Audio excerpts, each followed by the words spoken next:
আসসালামু আলাইকুম ওয়া রাহমাতুল্লাহ। আলহামদুলিল্লাহ, বর্তমান অবস্থান করছি মসজিদে নববীতে, অর্থাৎ মদিনার মসজিদে নববীতে। আর পেছনে আল্লাহ পাকের হাবিব শুয়ে আছেন, আপনারা সেই সবুজ গম্বুজ দেখতে পাচ্ছেন।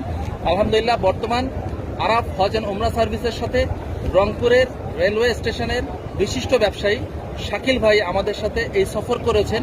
আমরা শাকিল ভাইয়ের কাছে জানতে চাবো যে আপনার পুরো সফরে মক্কা থেকে তায়েফ, মদিনা, বদর, এই যে পুরো সফরে যে একটা অভিজ্ঞতা এবং কতটুকু আমল করতে পেরেছেন, এটা আমরা আমাদের শ্রোতাদের জানাবো ইনশাআল্লাহ। শাকিল ভাই, আসসালামু আলাইকুম। আসসালামু আলাইকুম। ওয়ালাইকুম আসসালাম।